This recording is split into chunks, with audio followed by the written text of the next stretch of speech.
today we are going to see about types of capillaries. First of all, we have to know what are capillaries. Capillaries are the smallest blood vessels that help in the supply of nutrients and oxygen to the tissues. So capillaries are present in between arteries and veins. Arteries will give branches, and those branches will again branch out, and finally they will form capillaries, and those capillaries will give oxygen and nutrients to the tissues, and those capillaries again fuse to form veins and venules and veins and large veins, and that large vein will drain deoxygenated blood into the heart.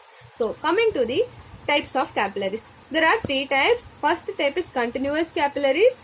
Basically, capillaries will have two parts. One is endothelium, another one is the green one, a basement membrane. In continuous capillaries, both the endothelium and basement membrane, both of them will be continuous. There will be no gaps in between endothelium and no gaps in the basement membrane. So they are present in the skin, lungs, muscles and brain. Here one important thing is blood-brain barrier. Blood-brain barrier is present in the brain. The capillaries that supply brain also requires nutrients, right? Brain should also have capillaries. Brain is also having capillaries, and those capillaries are continuous capillaries, and over the capillaries there will be food process of the astrocytes. Astrocytes are the glial cells of the brain, and they will create food process over the blood vessel, that is capillary, and this will form the blood-brain barrier. This blood-brain barrier is very important because this blood-brain barrier will not allow many drugs. Mostly it will not allow any drug to transport into the brain. So the drug transport or any poisonous substance transport or diffusion is inhibited by this blood-brain barrier.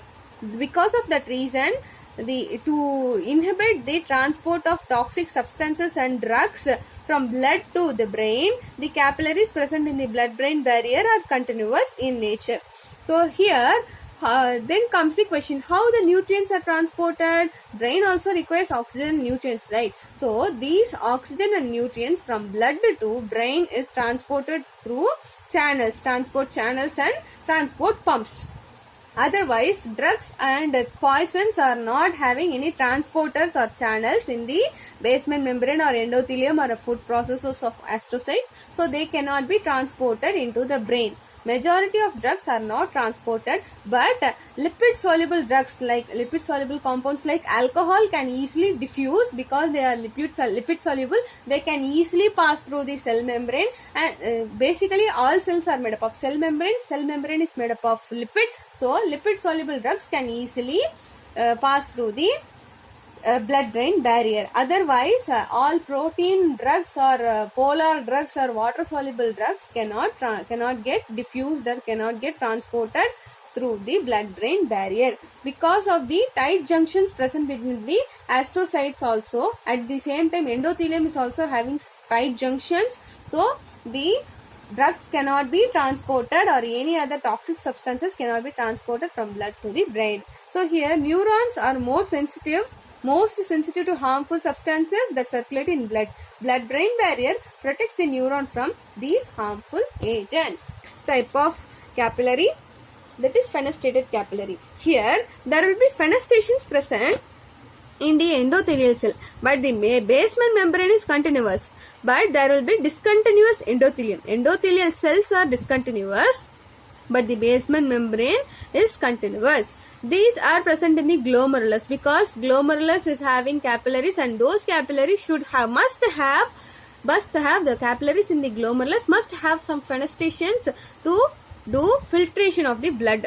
So renal glomerulus and intestinal villi capillaries are also having fenestrated epithelium, fenestrated capillaries, and the endocrine gland capillaries is also having fenestrated capillaries because endocrine glands secrete hormones. Hormones are basically proteins. They cannot easily diffuse into the blood through the blood vessels. So if fenestations present, these hormones, they are proteins and they are gigantic molecules. They can easily pass through the fenestrations. So that is why God has created fenestrated capillaries in renal glomerulus, intestinal villi capillaries and endocrine gland capillaries.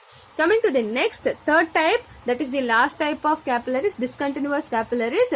They are otherwise called as sinusoids. They are having both discontinuous endothelium and discontinuous basement membrane. They are present in spleen, liver and bone marrow capillaries because spleen and liver will act as site of blood cell synthesis during fetal life, and bone marrow will act as site of blood cell synthesis in adult life, and after birth itself bone marrow will take that role. So because of the to make the cells, blood cells enter into the blood vessels, these organs like spleen, liver and bone marrow are having discontinuous sinusoidal capillaries. Thank you.